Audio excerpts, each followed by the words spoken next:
वन्दे ब्रह्मपुराधिपं श्रीसहजानन्दं च मूलाक्षरम्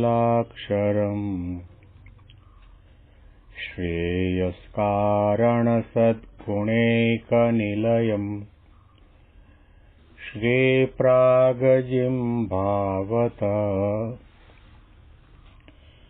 ब्रह्मोपासनधारकं गुरुहरिं यज्ञं तथा योगिनं प्रत्येवं प्रमुखं महन्तमनिशं श्रीजीस्वरूपं मुदा મહિમાનો મહિમા પ્રવચન માળામાં આજે 25મી ડિસેમ્બર 2024 બુધવારના દિવસે તમામ સંતો હરિભક્તોને મારા સાષ્ટાંગ પ્રણામ. જય સ્વામિનારાયણ. હેપી વચનામૃત દ્વિશતાબ્દી મહોત્સવ.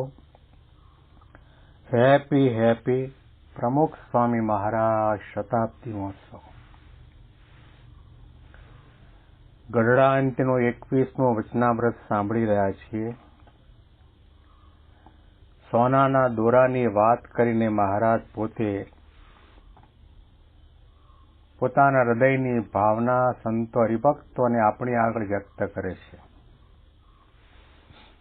તમે ભક્તિ કરો સારું છે, ભજન કરો સારું છે, ધર્મ નિયમનું પાલન કરો તે પણ સારું છે, દેવ દર્શન કરો, દાન ધર્માદો કરો, યાત્રા કરો, ઉત્સવ કરો સારું છે અને એ કરવું જોઈએ. આધ્યાત્મિકતાનો એક ભાગ અને એક અંગ તરીકે જરૂરી પણ છે.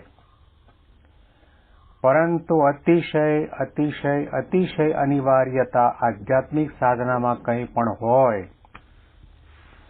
તો અક્ષરમ અહમ પુરુષોત્તમ દાસોસ્મી, 3 દેહ 3 અવસ્થા અને 3 ગુણોથી પર થઈ પોતાના આત્માને બ્રહ્મરૂપ માની ભગવાન પુરુષોત્તમ નારાયણના દાસ ભાવે ભક્તિ સેવા ઉપાસના કરો. આ સાધના, આ મુદ્દો અતિ અગત્યનો છે. સંત હોય કે સંસારી હોય, જેને પણ સોનાના દોરાની માફક 6 ઋતુમાં સરખો ને સરખો રહે એમ આધ્યાત્મિક માર્ગમાં આપણી તમામ સાધના, નીતિ, નિયમ અખંડ રહે, નિર્વિઘ્ન રહે એના માટે મહારાજ આપણને અભિપ્રાય બતાવે છે.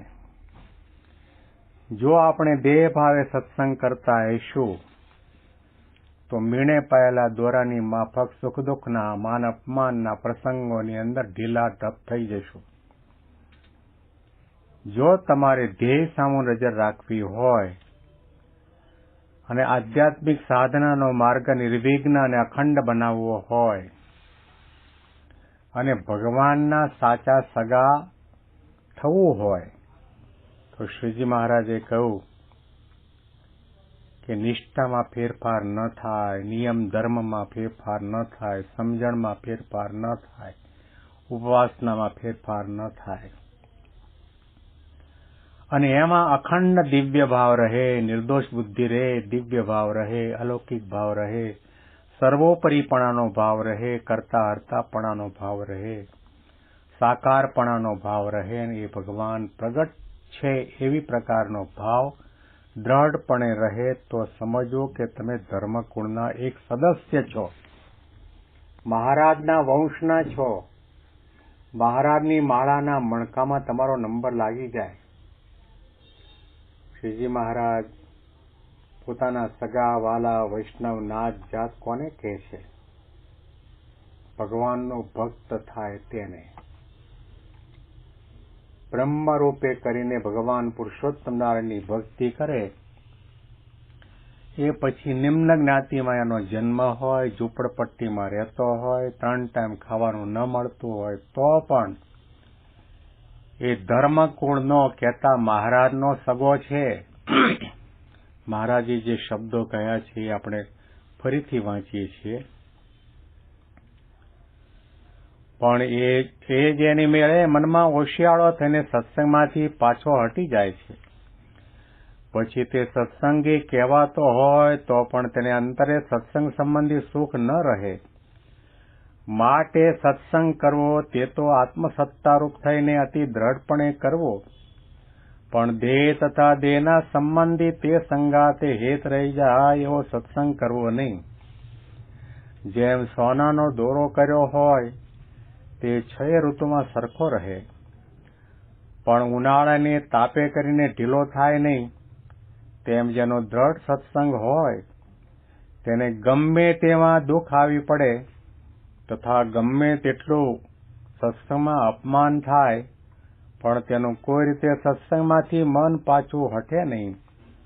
એવો જે દ્રઢ સત્સંગી વૈષ્ણવ છે તે જ અમારે તો સગાવાલા છે અને તે જ અમારી નાત છે, અને આ દેહ કરીને પણ એવા વૈષ્ણવ ભેળું જ રહેવું છે, અને શ્રી કૃષ્ણ ભગવાનના ધામમાં પણ એવા વૈષ્ણવ ભેળું જ રહેવું છે, એમ અમારો નિશ્ચય છે. જુઓ, મહારાજ પોતે પાઘડીનો વળ છેડે એમાં અંત ભાગની અંદર મહારાજ પોતાનો સિદ્ધાંત બતાવી રહ્યા છે. મહારાજે કહ્યું, ગમે તેવો સત્સંગમાં આવ્યા પછી દુઃખ આવી પડે અને ગમે તેવું અપમાન થાય તો પણ સત્સંગમાંથી એનું મન પાછું હટે નહીં.